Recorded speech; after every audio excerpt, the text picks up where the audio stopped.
Russell viper বেলা সাহেব একটা বেলা এক বাড়ি ঘরে উঠা ধরছে।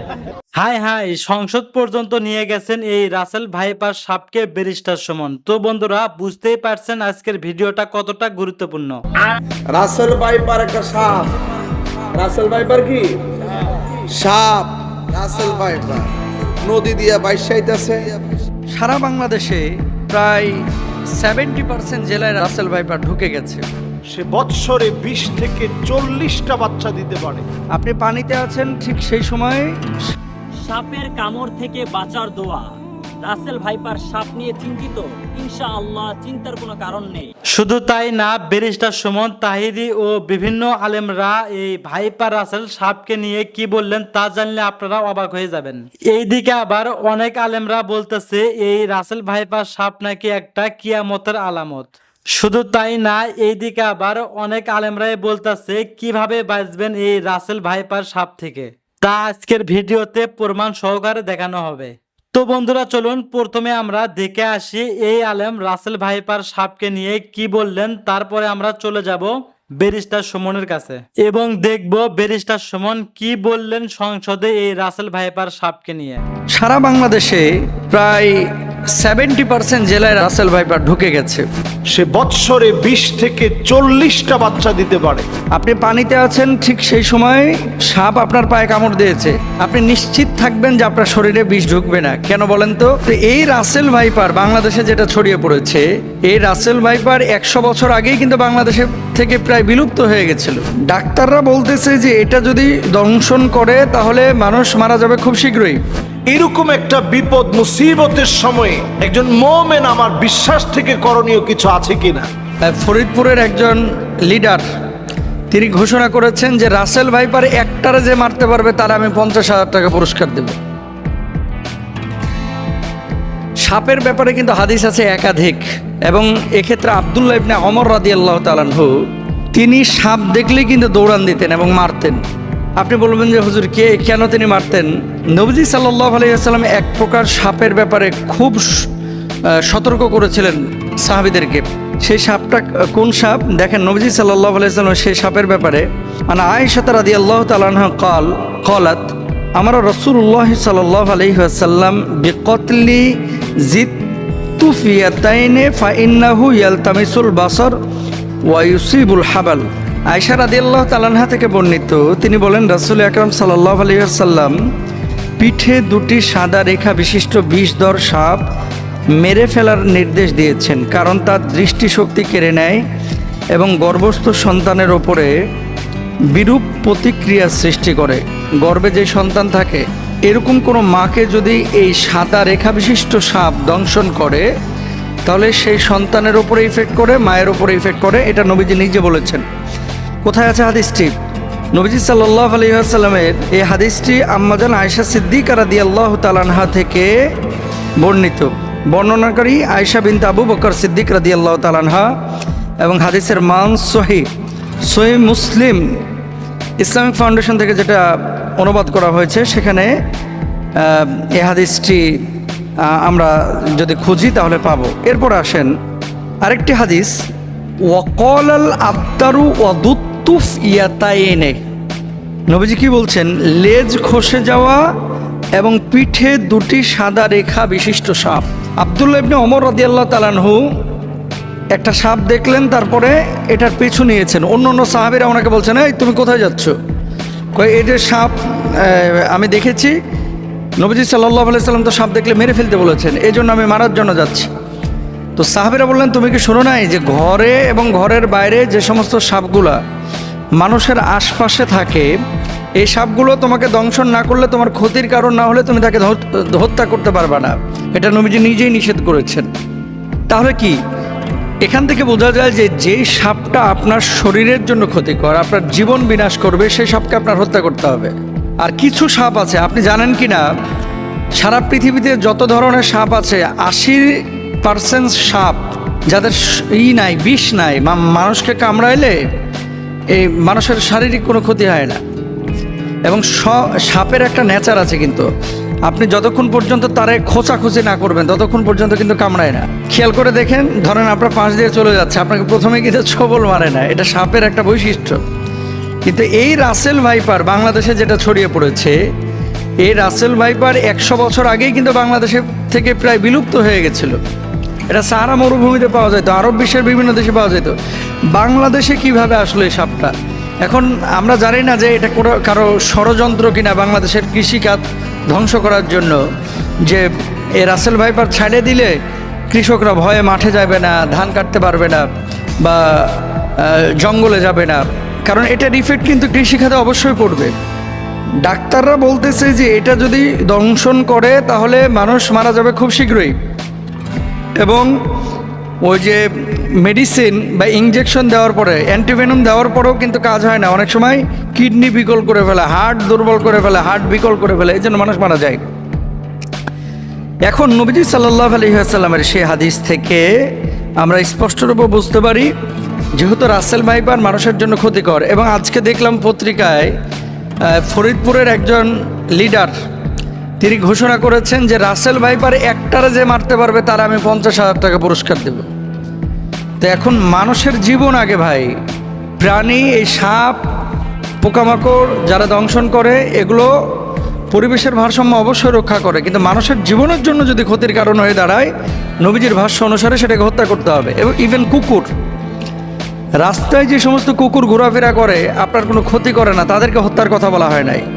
কিন্তু এমন কুকুর যদি থাকে যে এই কুকুর দেখলেই আপনারা পেছন থেকে ধাওয়া করে, বাচ্চাদেরকে কামড়ে দেয়, এই কুকুরগুলোকে হত্যা করতে বলা হয়েছে।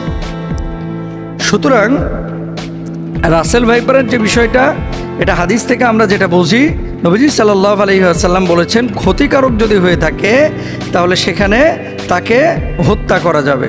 এবার আসেন, সারা বাংলাদেশে প্রায় 70% জেলায় রাসেল ভাইপার ঢুকে গেছে।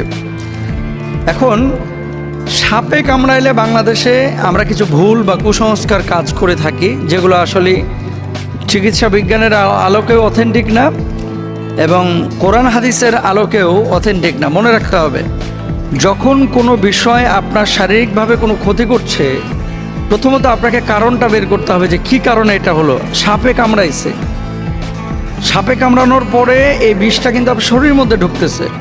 এখন আপনি শরীরের মধ্যে বিষ ঢুকেছে, ওই জায়গাটা না বেঁধে আপনি নিয়ে গেলেন ওঝার কাছে। ওঝা কি করতেছে, ওই তদবির করতে করতে করতে করতে, আগে যেমন বাংলা সিনেমায় দেখা যাইতো ওই যে বিন বাজাইতেছে আর কাইটিয়া যেই সাপটা দংশন করছে এ আবার উড়িয়ে চুলেইতেছে একেবারে। হ্যাঁ, আসার পরে ওখানে মনে করেন মুখটা দিয়ে আবার মনে করেন বিষ বাইর করে ফেলে। এগুলো মিথ্যা কথা ভাই, এগুলো কোনো ভিত্তি নাই। তবে হ্যাঁ, নবীজি সাল্লাল্লাহু আলাইহি ওয়াসাল্লামের সাহাবীরা একটা কাজ করেছিলেন, সূরা ফাতিহা পড়ে ওই জায়গাটায় থুথু লাগিয়েছিলেন, তারপরে ওটা বের হয়ে গেছিল। এর মানে এই না যে থুথু লাগাইলেই সাপের বিষ বাইরে হয়ে যাবে। কামড়াইছে রাসেল ভাইপার আর আপনি নামাজ পড়েন না, রোজা করেন না, থুথু লাগিয়ে দিতেছেন, থুতুকে ওখানে কপ ফেললেও কিন্তু বিষ বাইর হবে না। এগুলো খেয়াল রাখতে হবে। তাহলে আপনার করণীয় কি? আপনাকে যাইতে হবে ডাক্তারের কাছে। আপনি ডাক্তারের কাছে যান, যাওয়ার পরে আপনি চিকিৎসা নেবেন। আর ওঝা, তারপরে বিন বাজানো, এ সমস্ত জিনিসগুলো অথেন্টিক যেহেতু না, যে জায়গাটায় অথেন্টিক বা কারো কাছে এমন কোনো মেডিসিন থাকলে আপনি সেই জায়গাটায় চিকিৎসা নিতে পারেন। আবার আমাকে ভুল বুঝেন না, ঝাড়ফুঁক ইসলামে কিন্তু জায়েজ, কিন্তু কবিরাজির নামে এই যে বিন বাজাইতে বাজাইতে সাপকে দৌড়ায় নিয়ে আসা। আচ্ছা ভাই, সাপ এখানে কামড়ানোর পর কি বসে থাকে? বুঝলেন কথা? ধরেন কামড়াইলো উত্তরা 10 নম্বর সেক্টরে, সাপটা 10 নম্বরে কামড়ায়া ওই ভাসতে ভাসতে ভাসতে ভাসতে রাত্রে সফর করতে করতে টঙ্গী চলে গেছে। এখন আপনি এখানে বিন বাজাইতেছেন, ও টঙ্গী, সাপ আছে টঙ্গীতে, উত্তরা 10 নম্বর থেকে গাড়ির আওয়াজে সাপ বিনের আওয়াজ পাইবে কিভাবে? জিনিসগুলো কিন্তু একটা ভাবার বিষয়। তাহলে আমরা এই বিষয়গুলো খেয়াল রাখবো। সাপে কামড়াইলে চিকিৎসা নেওয়ার চেষ্টা করব। সাপে কামড়ানোর জায়গায় তৎক্ষণাৎ পরিষ্কার করে ব্যান্ডেজ বা সুতির কাপড় দিয়ে ঢেকে দেব, এটা ডাক্তাররা বলছেন। এবং সেই জায়গাটায় রশি দিয়ে হালকা করে বেঁধে দিবেন যাতে করে বিষটা উপরে যাইতে না পারে।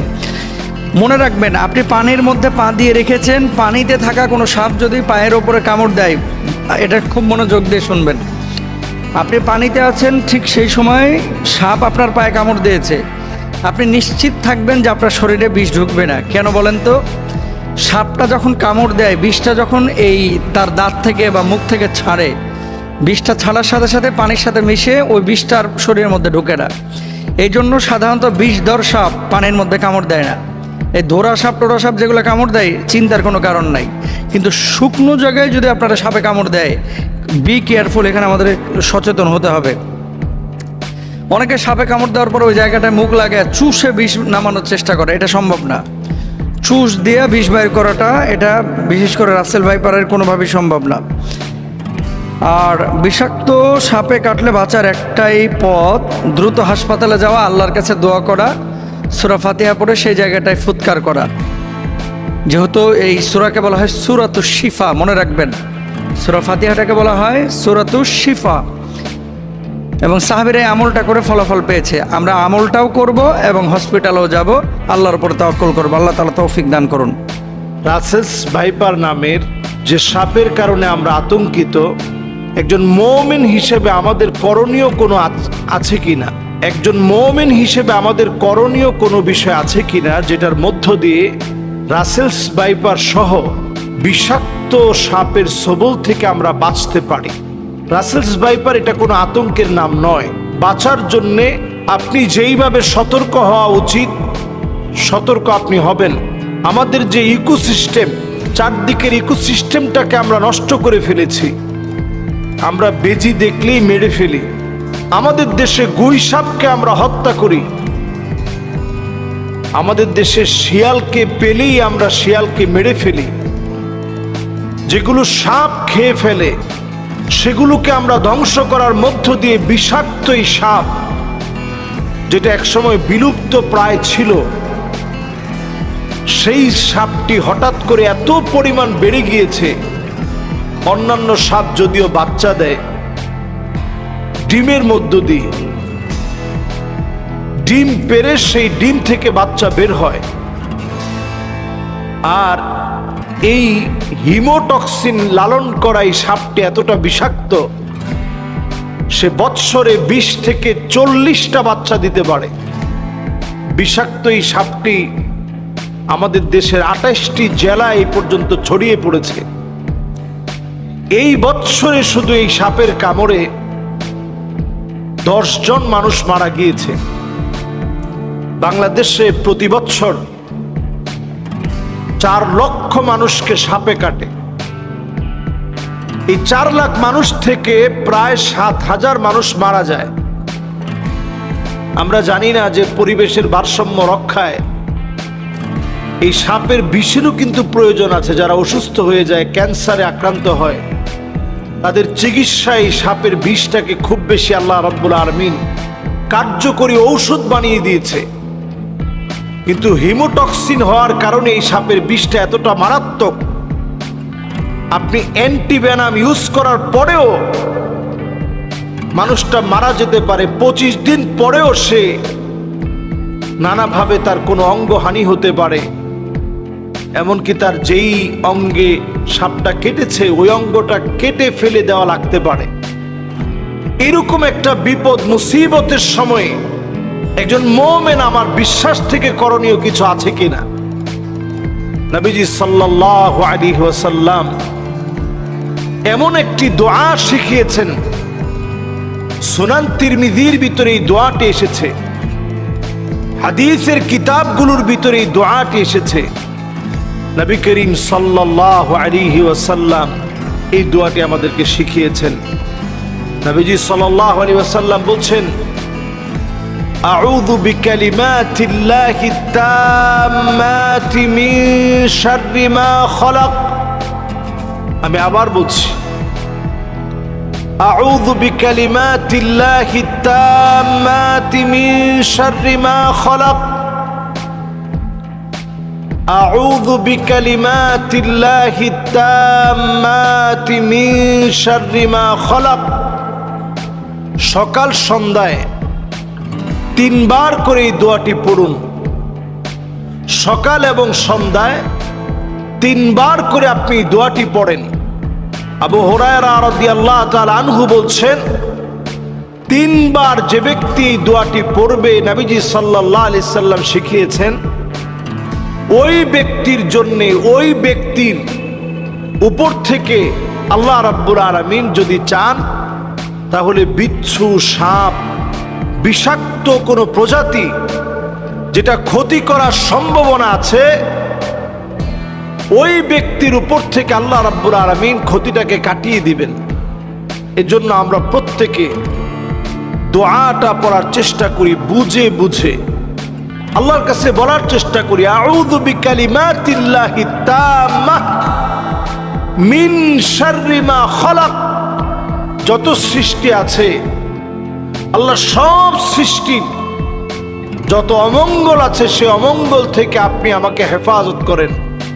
সাপের ছোবল বড় ভয়ানক হতে পারে। 100 মিনিটের ভিতরে আমার জীবনটা শেষ হয়ে যেতে পারে। এমনকি সাপে কাটার পরপরই শরীরটা ফুলে যেতে পারে, অঙ্গহানি ঘটতে পারে, মৃত্যুর দিকে মানুষটা ঢলে পড়তে পারে। কত রকমের ভয়াবহতা মানুষের উপর নেমে আসতে পারে। এই জন্য এই সময়টাতে আমি আপনি, বর্ষাকালে যেহেতু সাপের প্রাদুর্ভাব বেড়ে যায়, এই সময়টাতে আমরা সতর্ক হই। ফরিদপুরের একজন ব্যক্তি, তিনি এই সাপকে যে মারতে পারবে তার জন্য 50,000 টাকা তিনি বাজেট করেছেন, যে এক একটা রাসেলস ভাইপার যদি মারতে পারে 50,000 টাকা তিনি দিবেন। এটা কেন তিনি এটা বলেছেন? মানুষের মধ্যে এখন প্রচন্ড ভয়ভীতি কাজ করছে। মানুষ কৃষি খেতে যেতে পারছে না, ধান কাটতে গেলে ভয় চলে আসতেছে যে কখন না জানি সাপ আক্রমণ করে বসে। এই সাপ নদী পথে এক জায়গা থেকে আরেক জায়গায় ছড়িয়ে পড়ছে। আমাদের দেশের 28টা জেলাতে এখন প্রচন্ডভাবে এবং প্রচুর পরিমাণে, যেহেতু বংশ বিস্তারে 20 থেকে 40টি বাচ্চা একবারেই সে দিতে পারে, খুব দ্রুত পরিসরে তার বংশ ছড়িয়ে পড়ে। এজন্য আমরা আল্লাহর কাছে এই আযাব থেকে পানাহ চাই। এবং এই সাপের ভয়াবহতা দেখার পরে রাসেলস ভাইপার অথবা চন্দ্রঘোড়া সাপ দেখবেন চাঁদের মতো সুপ থাকে। এই চাঁদের মতো সুপ দেওয়া সাপটা আমাদের ঘরের আশেপাশে আঙিনায়, এই সাপের ভয়াবহতা থেকে বাঁচতে এমন কিছু উদ্ভিদ আছে, যেই গাছগুলোর ঘ্রাণ, যেই গাছগুলো লাগানোর পরে এর ঘ্রাণ সাপ গ্রহণ করতে পারে না, সহ্য করতে পারে না। এই ধরনের গাছগুলো বেশি লাগানো। এমন কিছু গাছ আছে যে গাছগুলো সাপ অনেক বেশি পছন্দ করে। এর মধ্যে লেবু গাছ এবং আমাদের এমন কিছু ফুলের গাছ আছে যেই গাছগুলো দেখবেন সাপ খুব পছন্দ করে। লেবু গাছটা খুব পছন্দ করে কেন? কারণ লেবু গাছের দেখবেন আশেপাশে বিভিন্ন জায়গাতে অনেক সময় ইঁদুর থাকে, ব্যাঙ থাকে। এই যে ইঁদুর আর ব্যাঙ যে জায়গার মধ্যে বেশি বেশি আসে, এমন সব জায়গার ভিতরে আপনি দেখবেন যে কোনো মুহূর্তে এই রাসেলস ভাইপার সহ বিভিন্ন সাপ এই জায়গাতে বাসা বানায় এবং এর আশেপাশেই বিভিন্ন সময়ে লুকিয়ে থাকে। তো অন্যান্য সাপগুলো স্বভাবত মানুষকে দেখলে ভয় পেয়ে যায় এবং সে চলে যেতেই চায়, কিন্তু রাসেলস ভাইপার এটা এমন আতঙ্কের নাম হয়ে দাঁড়িয়েছে যেটা মানুষকে গায়ে পড়েই কামড় দিতে চায় এবং ভয় দেখানোর জন্য এটা দেখবেন ঠিক প্রেসার কুকারের মতো আওয়াজ করে, মানুষ প্রচণ্ড যেন ভয় পেয়ে যায়। এজন্য আমি বলবো যে সাপকে আপনি মারার আগে একটু সতর্ক হবেন। অন্তত 3 বার বলবেন যে তুমি যদি জিন হও তাহলে চলে যাও, জিন হও তাহলে তুমি চলে যাও, জিন হও তাহলে চলে যাও। এরপরে আপনি যদি রাসেলস ভাইপার এই জাতীয় কোনো সাপ যেটা মানুষের জন্য বড় আতঙ্কের বিষয় হয়ে দাঁড়িয়েছে, আপনি এটাকে পেলে মেরে ফেলবেন। আমাদের দেশে সাপ রেস্কিউ করে যারা, এদেরকে আরো বেশি রাষ্ট্রীয় সম্মাননায় পদমর্যাদা দিয়ে তাদেরকে এগিয়ে আনা দরকার ছিল। এই মানুষগুলো দেশের এই সাপের মধ্য দিয়ে, এই সাপের বিষ দিয়ে যে মেডিসিনগুলো তৈরি করা যায়, এটা দিয়ে কিন্তু আমাদের দেশ অর্থনৈতিকভাবে স্বাবলম্বী হতে পারত। এবং এই সাপগুলো বিভিন্ন মানুষের রোগ মুক্তির কারণ হিসেবে আল্লাহ তাআলা কোনো কিছু কিন্তু অনর্থক দেন নাই। সবকিছু আমাদের জন্যই আল্লাহ তাআলা দিয়েছেন। যেটা আমাদের জন্য মুক্তির কারণ হতে পারত, এটা আমাদের জন্য বরং ক্ষতিকারক না হয়ে এটা আমাদের জন্য উপকারী হতে পারত। আল্লাহ রাব্বুল আলামিনের কাছে আমরা ফরিয়াদ করি আমাদের দেশের এই ভয়াবহ ভিডিওটা একটু লং হওয়ার কারণে আমরা ব্যারিস্টার সুমনের ভিডিওটি আমাদের ভিডিওর শেষের দিকে রেখেছি। তো বন্ধুরা চলুন এখন একটু দেখে আসি এই রাসেল ভাইপার সাপকে নিয়ে আমাদের তাহিরি হুজুর সাহেব কি বললেন। রাসেল ভাইপার একটা সাপ। রাসেল ভাইপার কি সাপ? রাসেল ভাইপার নদী দিয়ে বাইসাইতেছে ঘরের কোনার ভিতরে, উড়ানের ভিতরে, এরপরে ইউটিউব থেকে বাইর করে করে, গুগল থেকে বাইর করে করে ছেড়ে দিতেছে। এমন একটা আতঙ্ক সৃষ্টি করছে, এই ফেসবুকে দেখলে মনে হচ্ছে নিজের ঘরের ভিতরে ঢুকে রয়েছে, মানে একটা বেজাল ঢুকাই দিছে না। এই হলো অবস্থা। 100 বছর আগে রাসেল ভাইপারের খুব একটা ইয়া ছিল, এটা 100 বছরের ভিতরে আর আলোচনায় ছিল না। এই সাপটা হইলো এমন একটা সাপ, সব সাপ কিন্তু যার যার আপন জায়গায় বসে থাকে, মানুষ দেখলে আস্তে আস্তে খইরা জায়গা, যতক্ষণ তারে আঘাত না করে সে আঘাত করে। আর রাসেল ভাইপার হলো এমন সাপ, এটা মানুষ দেখলে দুইটাই সে এমন ভাই এমন গতিতে ছবল মারে, একেবারে সাথে সাথে 20 সেকেন্ডের ভিতরে, মানে এটার একটা বিষক্রিয়া হয়, এটার এফেক্টটা ফুসফুসের মধ্যে পড়ে, সাথে সাথে কিডনির মধ্যে পড়ে। রাসেল ভাইপারের ডরে এক একজন গরুর কোনা কোনা লাইট দিয়ে দেহে, উড়ানের কোনা কোনা দেহে।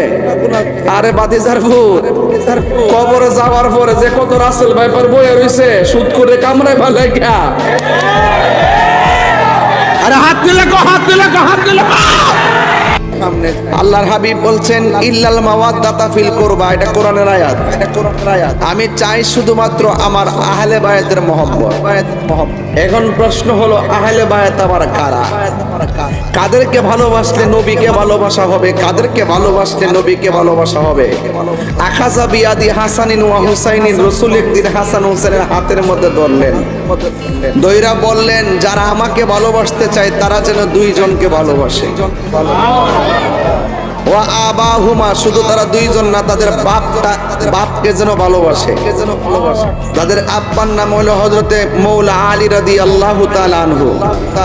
শুধুমাত্র তাই নয়, ওয়া উম্মাহুমা, তারা যেন তাদের মাকে ভালোবাসে। তাদের মায়ের নাম হলো খাতুনে জান্নাত মা ফাতেমা জোহরা রাদিয়াল্লাহু তাআলা আনহা। তাহলে এই হলো চারজন। রাসূল বলছেন এদেরকে ভালোবাসলেই আমি নবীকে ভালোবাসা হবে। হ্যাঁ, এই জন্য রাসূল বলছেন আমার আহলে বায়াত হলো নূহ নবীর কিস্তির মতো। আর বড় করে বলেন না সুবহানাল্লাহ। আমার আহলে বায়াত হলো নূহ নবীর কিস্তির কথা মনে আসেনি?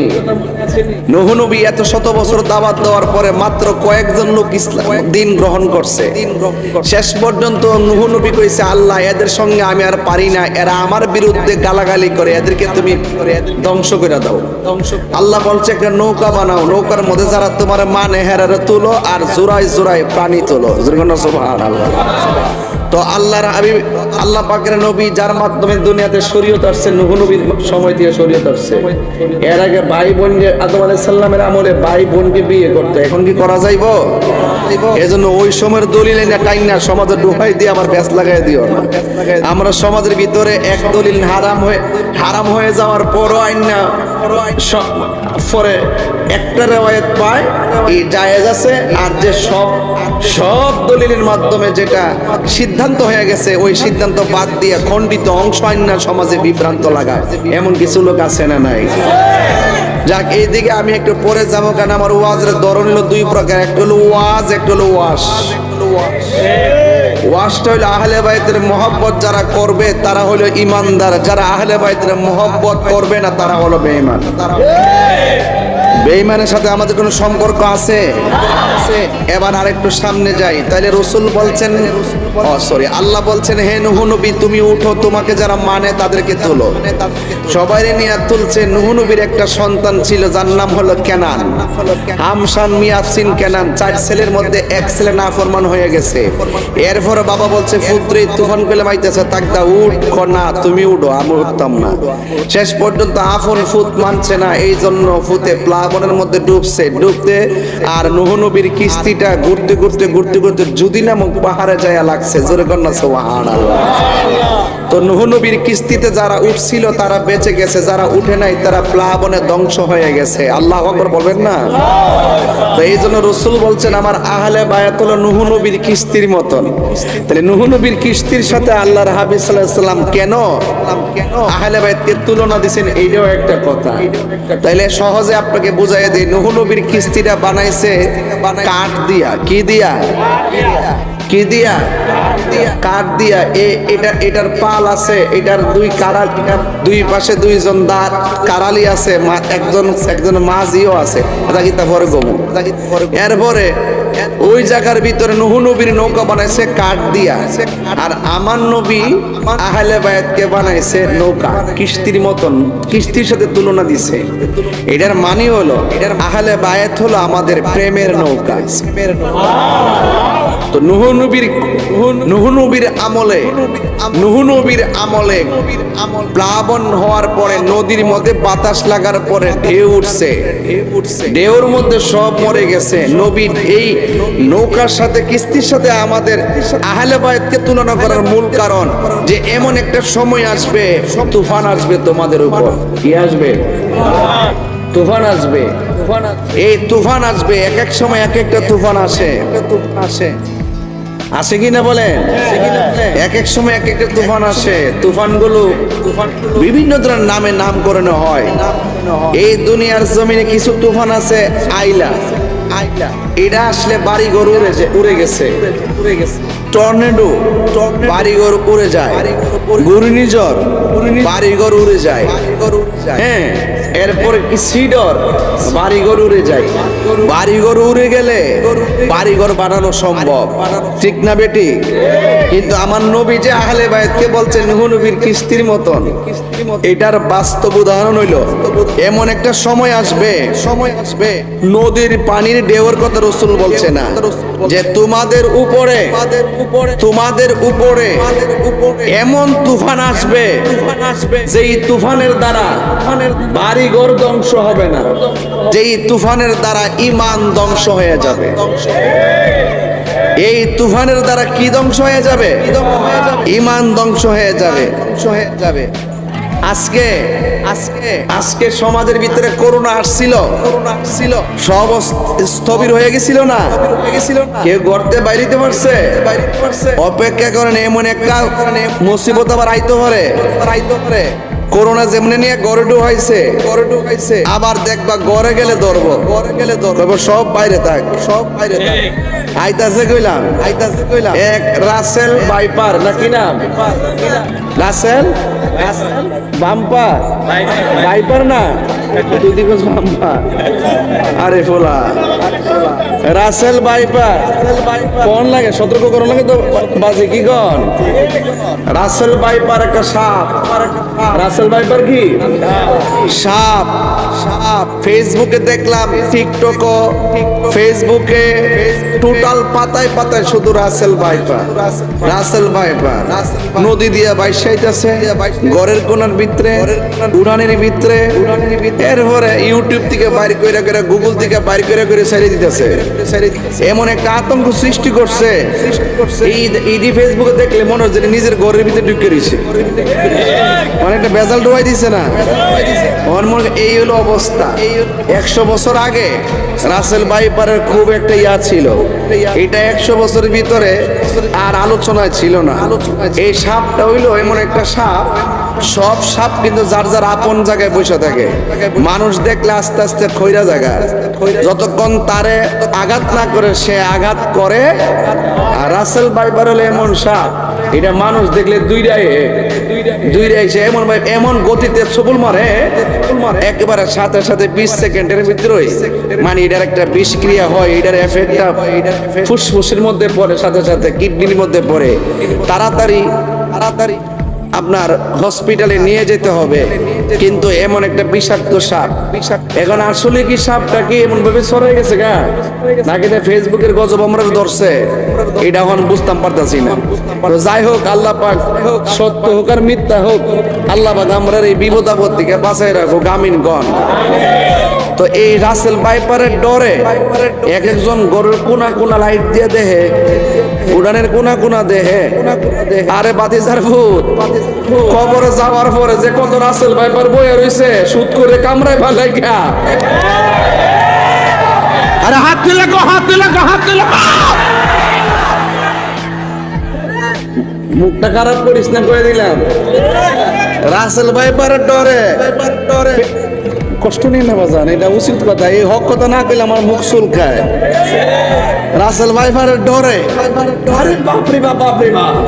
আরে খবর যে কত রাসেল ভাইপার বইয়া রইছে, এই রাসেল ভাইপার বলে ওই কবরে সাপের দৈর্ঘ্য হইল 450 কিলোমিটার, দাঁত গুলো হইলো 70 গজ লম্বা, পিছনে মাথার মধ্যে হইলো মহিলাদের চুলের মতন গুছা, গায়ের মধ্যে হইলো দুর্গন্ধ, সুবলটা মারলে 70 গজ মাটির নিচে দেহটা আলাদা করে ডুহাই দিব। তখন কোন যাইব, কোন বাইতে আইব, আর কোন ডাক্তার কাছে যাবা, কোন ভ্যাকসিন লইবা, এই সুযোগ কবরের মধ্যে নাই। এ সুৎকরের গোষ্ঠী,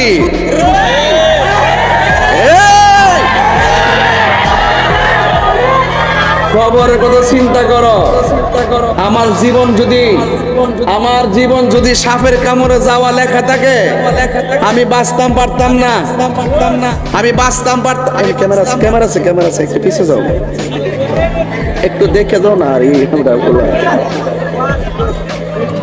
আরে আস্তে থাক থাক থাক থাক থাক থাক থাক থাক, এটা তাহিরের পাগলা তুই মারহাবা জোরে।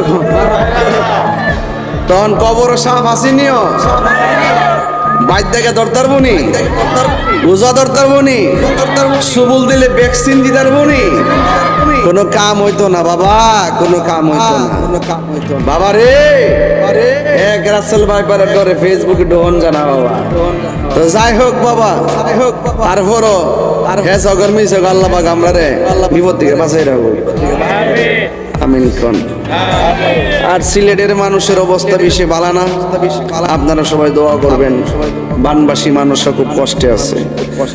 তা আমি একটু কথা বলতেছি এই জন্য যে আমি এই যতগুলা কথা বলছি, এটা যে আমি সুর দিয়া কইতাম 1 ঘন্টা লাগলো, 1 ঘন্টা লাগলো। আমি তো দৈনিক আই নাই, এর লেগে অনেক কথা কইতাছি, আগে মুখ দিয়া কই লিতেছি, ওর কারণে মেসেজ পাইতেছেন, ঠিক না? আমি সময়ের ফাঁকি দিতেছি না। তো ভাইয়ের আমার, রসুল বলছেন আমার আহলে বায়াত হলো, কি ওষুধ করে কইছি দেখে খারাপ লাগছে নাকি আপনারা? এটা আমি বাংলা ওয়াশ করব ওয়াজের মাঝ শেষ দিক দিয়া। এরপরে জিডি আছে, গান দুইটা মানে সব ঘুরে লেতাম না, কেমন করেছে? আস্তে আস্তে আস্তে আস্তে আস্তে আস্তে, এটা অত ফটফট করেন না। এটা আমরা এলাকা হয়েছে, একটা রাস্তা হয়েছে, মনটা গন একটা বাড়ি করে তা মন যেতেছে। যাই হোক, আল্লাহু আকবার জোরে গন। যাক ভাইয়ের আমার, কষ্ট নিয়েন না, মাঝে মাঝে একটু লারা দন লাগে।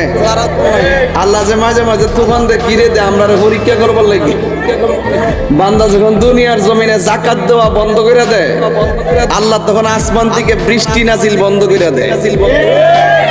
বান্দা যখন দুনিয়াতে অশ্লীল কাজ ওপেন হয়ে যায়, আল্লাহ পাক তখন সমাজের ভিতরে মহামারী দেখা দেয়। কথা কোন ঠিক না বেটি? তাইলে আমরা অশ্লীল কাজও করতাম না, জাকাত দেওয়া বন্ধ করতাম না। কথা কোন ঠিক না বেটি? তো এই জন্য গজব কে এমনি আছে, গজব আমরা কিনে আনছি। এই জন্য রসুল বলছেন এমন একটা সময় আসবে তোমাদের ঈমানকে ধ্বংস করার জন্য কিছু তুফান আইব। নূহ নবীর আমলে নদীর মধ্যে তুফান লাগছে, সব ডুবে মরছে, আর তোমরা মানুষরূপী হায়েনাদের তুফানে তোমাদের ঈমান মরে যাবে। এই এরা আইসা তোমাদেরকে মন গড়া কথা বলবে, ঈমানকে ধ্বংস করার জন্য বিশেষ কথা বলবে। এখন অনেক সময় ব্রাহ্মণ হাতে মানুষ বয়া বয়া কইবেন, এই হুজুর কই এই কথা, তাহিরি কই এই কথা, আমরা যাবো কো? আপনি যাইবেন কো, বেশি বোঝার দরকার নাই। আপনি শুধুমাত্র আহলে বায়াতের প্রেমিক হন। পৃথিবীর কোন ধরনের বাতিল কে হক কে না হক, এইগুলো আপনি বুঝতে পারবেন। কথা কোন ঠিক না বেঠে? এই জন্য আল্লাহর হাবিব বলছেন যে আমার আমার আহলে বায়ত হলো নূহ নবীর কিস্তির মতন। এদেরকে যারা কষ্ট দেয় এরা আমি নবীকে কষ্ট দেয়, এদেরকে যারা ভালোবাসে তারা আমি নবীকে ভালোবাসে। বড় করে বলুন না সুবহানাল্লাহ। তো শুধুমাত্র কারবালার ওয়াজ শুনলেই চলবে নাকি ওই কারবালা কেন হয়েছে সেই চেতনা লালন করতে হবে? আমি আজকে ওয়াজ করব ঘটনা না, আমি আজকে ওয়াজ করব চেতনা নিয়ে। শুধুমাত্র কারবালার ওয়াজ শূন্য ঘটনা হিসাবে উড়াইয়া দিয়ে বাড়ির জেমিয়া চলতো না। ইমাম আলী মুকাম যদি শরীরের চিন্তা করত আর টেহার চিন্তা করত তাইলে তিনি এই কারবালার ময়দানে যাইতেন না। তিনি হককে প্রমাণ করার জন্য, তিনি হককে প্রতিষ্ঠা করার জন্য নিজের তাজা রক্ত দিছে, মাঠ থেকে পলায়ন করে নাই। আমরা সেই ধারাবাহিকতা রক্ষা করতে হবে। ইমাম হুসাইন রাদিয়াল্লাহু তাআলা আনহুর গায়ের ভিতরে অসংখ্য তীরের আঘাত লেগেছে কিন্তু তিনি নামাজ ত্যাগ করেন নাই। আমরা সেই ইমামে আলী মুকামের সেই চরিত্রকে বাস্তব জীবনে লালন করতে হবে। আমরা আমাদের জীবনে নামাজকে আদায় করতে হবে। কথা কোন ঠিক না বেটে? ইমামে আলী মুকাম কখনো ইয়াজিদ পন্থীদের সঙ্গে আপোষ করে নাই। আমরা ইয়াজিদি মুসলমানদের সঙ্গে আপোষ করব না। এটাই হলো কারবালার চেতনা। কথা বলেন ঠিক কিনা? আমার যুবক ভাইরা আসুন একটু সামনে গিয়ে দেখি। তো বন্ধুরা, ভিডিওটি লং হওয়ার কারণে ব্যারিস্টার সুমন সংসদে কি বললেন এই রাসেল ভাইপার সাপকে নিয়ে, সেই ভিডিওটি আমরা পরবর্তী পার্টে দেখাবো। আজকের ভিডিওটি নিয়ে আপনাদের কি মন্তব্য অবশ্যই কমেন্ট বক্সে কমেন্ট করতে ভুলবেন না। আর হ্যাঁ, এমন নিত্য নতুন আপডেট খবর সবার আগে পেতে এখনই আমাদের পিচ্চি সাকিব চ্যানেলটি সাবস্ক্রাইব করুন।